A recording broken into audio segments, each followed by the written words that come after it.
Hey guys, how's it going? Hope you're doing well. My name is Crown, and today I'm going to read you some very interesting stories that I hope that you're gonna love. And now, without further ado, let's go!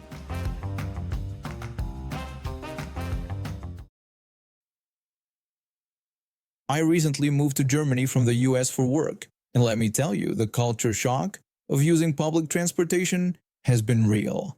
Back home, I drove everywhere. Here, I'm learning to navigate the train system, which would normally be great if it weren't for the current situation. See, the government introduced this amazing but chaotic thing, a €9 monthly ticket that lets you ride any public transport across all of Germany. Sounds great, right? Well, it is, except now the trains are absolutely packed, constantly delayed, and sometimes just straight up cancelled. I'm a pretty tall woman, and I'll admit I'm on the heavier side. Usually this makes me self-conscious, but today it actually came in handy. I was heading home after a long day at work when my first train got cancelled. The next one was, predictably, overcrowded. I managed to squeeze in near the doors, standing shoulder to shoulder with other passengers. There was literally no space to move.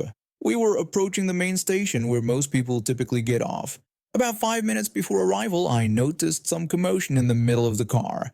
A woman and her son, probably around 12, were shoving their way through the crowd, apparently determined to reach the doors first. I had my earbuds in but turned down the volume when I saw people getting visibly annoyed by this pair. The woman was pushing people aside while her kid tried to squeeze through any gap he could find. The nice gentleman standing next to me seemed equally irritated by their behavior. When they reached us, things got ugly. Instead of asking politely to pass, the woman, let's call her Karen, encouraged her son to force his way through. The kid started pushing against me and then had the nerve to put his hands on my bottom and hips, trying to squeeze past. When that didn't work, he started pushing against my stomach. I tried to tell the kid to stop groping random strangers, attempting to explain that everyone needed to get off at this stop. But before I could finish, Karen started screaming at me for accusing her son. I pointed out that her son had been inappropriately touching me and asked how she'd feel if someone did that to her. She just called me a stubborn cow and demanded I move aside. I explained that everyone needed to get off at this stop and there was no need to push through everybody. I also pointed out that there was literally nowhere for me to move to. Karen then spotted my earbuds and accused me of not hearing them because of my music. I told her my music was turned off and I could hear perfectly fine. The gentleman next to me backed me up, confirming they never asked anyone to move. Karen then insisted they needed to get off first. When I asked why, she rudely said it was none of my business. I explained that unless she had a medical emergency or a connecting train, there was no reason for anyone to move aside for her. Her son tried pushing against me again, more aggressively this time. I grabbed his wrist and warned him to stop touching me. This made Karen explode with rage, calling me a fat witch and telling me not to touch her precious child. The gentleman next to me told her to calm down and wait like everyone else, adding that she needed to control her disrespectful kid. Other passengers were watching now, clearly annoyed with Karen and her son.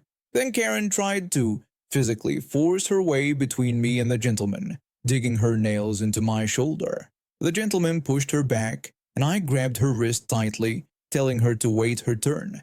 Karen completely lost it. She started screaming about being assaulted, begging other passengers to help her. Instead, everyone started yelling at her to shut up and stop being entitled. When we finally reached the station, the gentleman and I stayed put, turning sideways to let others off first. Karen started hitting our shoulders with her fists. Other passengers quickly intervened. And here's where it gets good. 2 off-duty police officers who had been watching the whole thing approached. They'd seen everything, from her kid's inappropriate touching to her physical assault. They took statements from multiple witnesses while Karen tried to run away. She didn't get far, slipped on the platform and face-planted right in front of everyone. She and her son both got banned from that train line for 6 months, and I pressed charges for assault. She eventually had to pay a hefty fine and attend mandatory anger management classes. I've had problems with my right foot for as long as I can remember. When I was 8, I twisted it badly during a soccer game, and instead of letting it heal properly, I kept playing through the pain because I loved the sport so much. That decision came back to haunt me when I was 10, as my weakened ankle gave out during a simple jump, leading to a nasty fracture. The doctors weren't happy when they saw the previous damage that hadn't healed properly. They told my mom I'd need to wear a medical boot for several months, possibly on and off for even longer depending on how well it healed. Being 10, I was actually excited when they let me pick out a boot with a cute giraffe pattern on it. It made the whole situation feel less scary. The boot became my constant companion. I had to wear it to school during outdoor activities, basically anywhere I went. Most kids were understanding and some even thought the giraffe pattern was cool, but wearing it was uncomfortable, especially during hot days when my foot would get sweaty and start to ache. One Saturday afternoon, my mom took me and my little brother to McDonald's.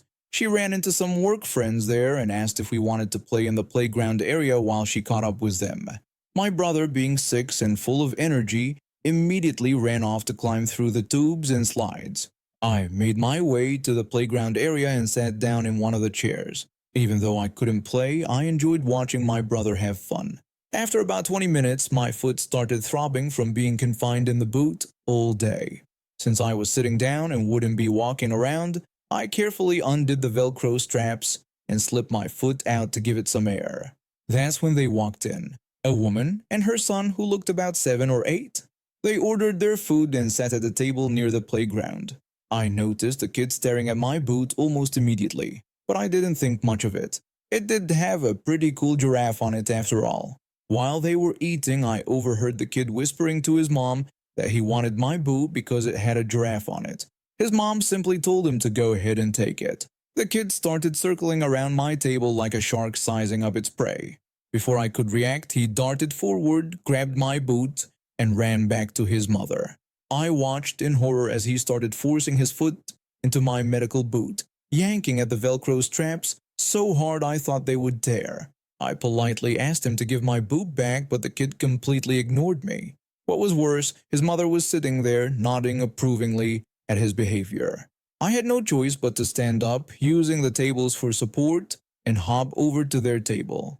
I tried asking again, starting to explain about my fractured foot, but the mother cut me off. She rudely told me that her son just wanted to look at the boot and claimed I seemed fine without it. When I insisted that I needed it to walk properly, she held her hand up in my face and dismissed me, saying it was just a boot and I should stop whining.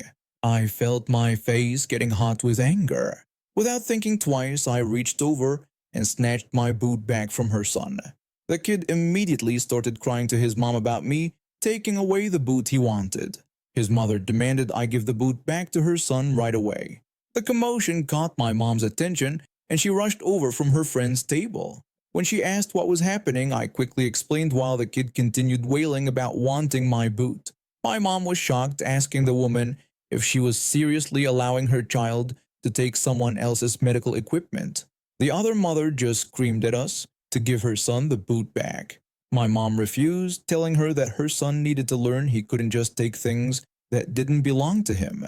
The woman actually lunged at my mom with her hand raised to strike her. But my mom, who had taken self-defense classes after my dad left us, was ready. She blocked the woman's arm and delivered a perfect slap across her face, the sound echoing through the playground area. The woman stood there, mouth agape, hand on her reddening cheek. The restaurant had gone completely silent. The manager came running over to ask what was happening.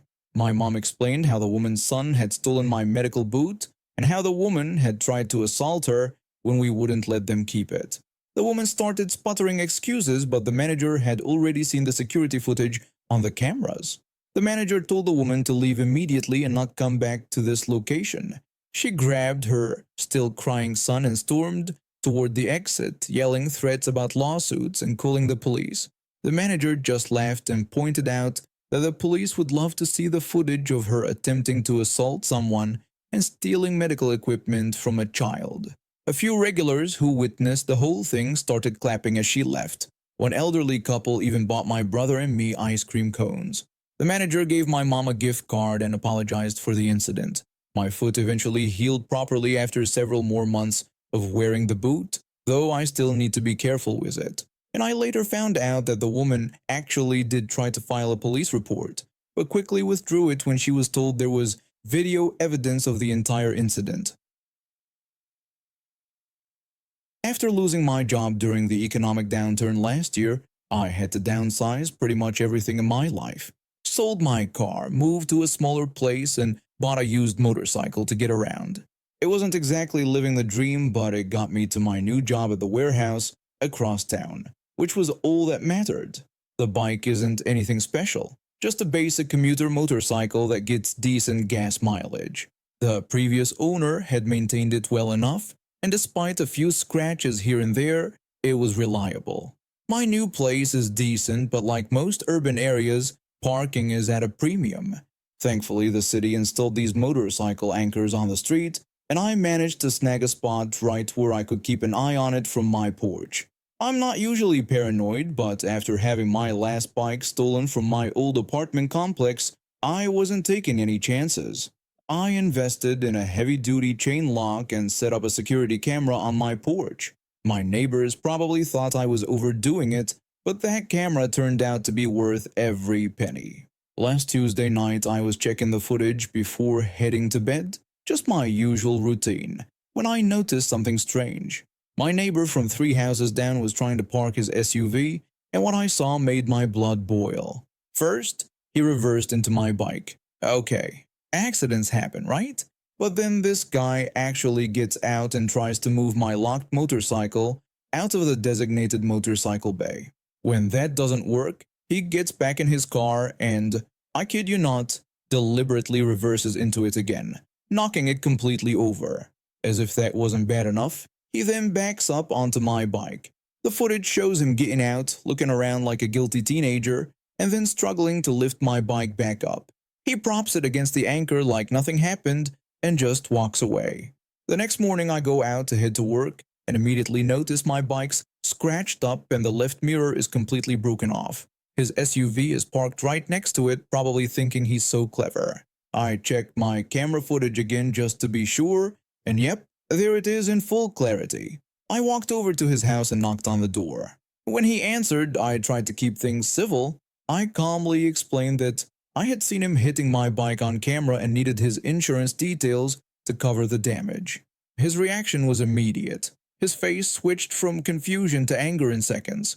He aggressively denied hitting anything at all. I attempted to reason with him, explaining that I had everything on camera and just needed his insurance information to fix my mirror. He got even more worked up, demanding to know about the camera and claiming it was illegal to have cameras on the street. When I explained the camera was on my property and asked him to calm down, he only got more agitated, yelling that I was the one making accusations. I tried one more time to handle things peacefully, explaining that this was all recorded and technically a crime since he left the scene. I warned him that I'd have to involve the police if we couldn't handle this civilly. That really set him off. He started ranting about how the police wouldn't care about a stupid motorcycle and threatened to move his car so I'd have no proof. He even threw in that only losers ride motorcycles. That's when I got what I'll admit was a slightly petty idea.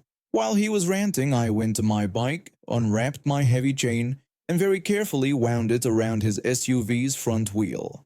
Click went the lock. When I returned to his door and brought up the insurance details again, he immediately threatened to call the police. I told him that I'd already beaten him to it, and they were on their way. The color drained from his face instantly. He quickly changed his tune, frantically offering to provide his insurance information. I explained it was too late. He hadn't reported the accident last night, which was illegal, and if he didn't report it separately, he'd be in even more trouble. After he finally calmed down and stopped making threats, I did remove the lock. We had a somewhat civil conversation, shook hands, and I left. What he doesn't know is that I really did file a police report with full video evidence, his vehicle details, and his address. I just didn't tell him that part. The police called me yesterday. Turns out my neighbor never reported the accident, just like I predicted. They're charging him with leaving the scene of an accident, failure to report, and criminal damage. Also, my insurance company loved the video evidence, and they're going after him for full compensation. They're also pushing for his insurance rates to go up due to his reckless behavior. I've been working in security for most of my adult life. Started right after college when I realized my business degree wasn't going to land me my dream job right away. 15 years in, and I actually grew to love it. The night shifts suited me. I'm a natural night owl, and airports are fascinating places when the world is sleeping. I was working for Reliance Security at the time, assigned to the local airport. The job was straightforward but demanding. 12-hour night shifts of constant vigilance, endless patrols, and dealing with the occasional drunk traveler who thought sleeping on the terminal floor was a good idea. This one morning I was finishing up my shift. It had been a busy night with 3 delayed flights and a missing luggage situation that took hours to sort out. My feet were killing me, and all I could think about was grabbing something to eat before heading home to crash. There was a supermarket on my route home, one of those big Tesco stores that had everything under the sun. I knew they opened early and I figured I'd grab a quick sandwich before heading to bed. I was still in my work uniform but had thrown on my gray jacket over it since I was technically off duty. The store was quiet when I walked in, just a few early morning shoppers getting their essentials. I grabbed a basket and made my way to the sandwich section, my tired brain trying to decide between egg mayo or chicken and bacon. That's when I heard it.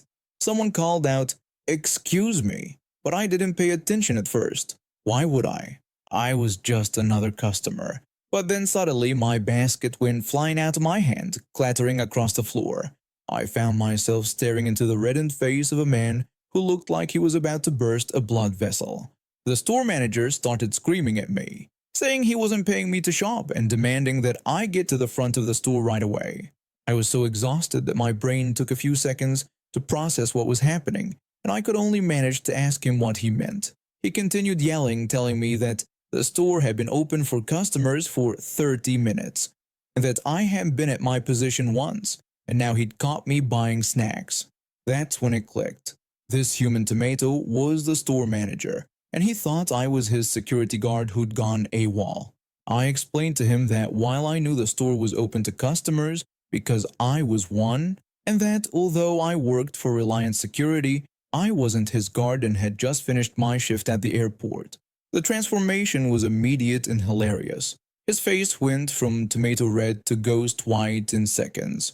His aggressive stance deflated like a popped balloon. He started stammering apologies, offering to help me in any way he could, and suggesting he could get someone to assist me with my shopping. I looked at my fallen basket, then back at him.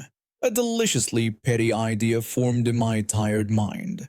I told him that since he knocked my basket away, I would appreciate some help carrying it, but I wanted him personally to do it, not one of his staff. He quickly agreed, practically falling over himself to help. What was going to be a quick sandwich run turned into a full shopping expedition. I spent the next 30 minutes going up and down every single aisle, taking my sweet time examining products I had no intention of buying. The manager followed me like a repentant shadow, carrying my basket that slowly filled with items. I would ask him to hold up various items so I could read the ingredients, only to tell him to put them back before moving to check the next aisle. By the time we reached the checkout, the manager's arms were shaking from carrying the basket, and his pristine suit was wrinkled from reaching for items on both high and low shelves. I ended up buying the sandwich I originally came for, plus a few snacks. Might as well make the trip worth it. When I was leaving, I reminded him that his actual security guard was probably wondering where they were supposed to be stationed, and suggested he check on that instead of assaulting customers. He meekly apologized again. I added one final piece of advice, telling him he might want to work on his management style, pointing out that slapping things out of people's hands wasn't exactly professional, even if they were his employees. I walked out of there with my sandwich and snacks, exhausted but satisfied. The next time I visited that store a few weeks later, I noticed the manager practically running in the opposite direction when he saw me. And now we have reached the end of today's stories. Thank you for watching, and see you next time.